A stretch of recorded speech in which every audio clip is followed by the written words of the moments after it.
Salam sejahtera saudara sekalian, salam damai buat kita semua. Hikmat Tuhan pada hari ini menyapa kita dan seluruh umat dengan tema Ada Apa Dengan Hati. Ibrani 3 ayat 7 dan 8. Sebab itu seperti yang dikatakan Roh Kudus, pada hari ini jika kamu mendengar suaranya, janganlah keraskan hatimu. Saudara-saudara, Profesor Masaru Emoto dari Jepang dalam bukunya The Hidden Message in Water menuliskan bahwa molekul dalam air akan tampak indah jika di sekitarnya ada perkataan positif atau kata-kata penuh syukur. Akan tetapi, molekul tersebut akan kacau bentuknya jika di sekitarnya ada perkataan negatif atau kata-kata keluhan. Hal ini menarik karena di dalam cairan darah manusia juga bisa terjadi hal yang sama. Jika hati positif, maka yang muncul adalah kata-kata penuh syukur, sehingga molekul dalam cairan darah akan tampak indah dan sehat.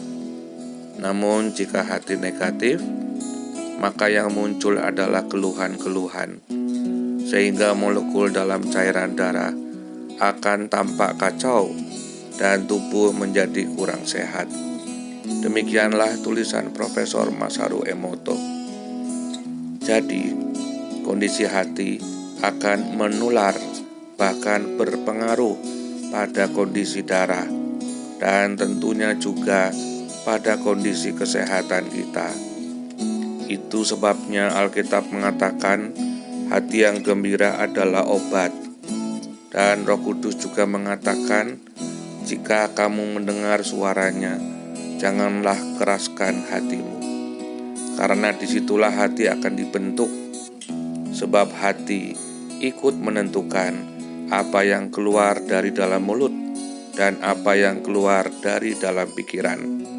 Bahkan hati dapat menggerakkan apa yang akan kita lakukan.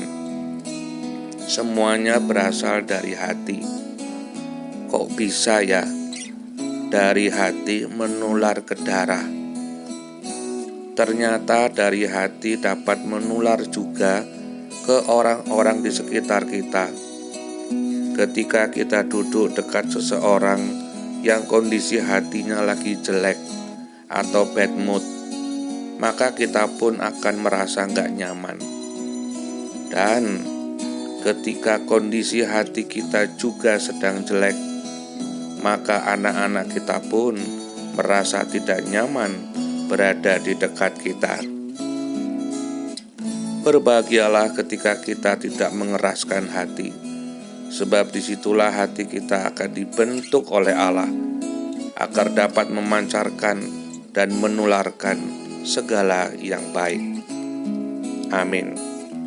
Marilah kita berdoa. Ya Allah Bapa di sorga, kami bersyukur oleh karena kasih setiamu yang tak putus-putusnya hingga saat ini. Ampunilah kami jika dalam hidup ini kami sering mengeluh dan itu justru membuat kami tidak sehat, bahkan banyak penyakit. Tolonglah kami agar tidak mengeraskan hati di hadapan-Mu ya Tuhan. Serta tuntunlah kami di sepanjang hari ini, sehingga kami pun dapat dibentuk dalam setiap peristiwa yang akan terjadi.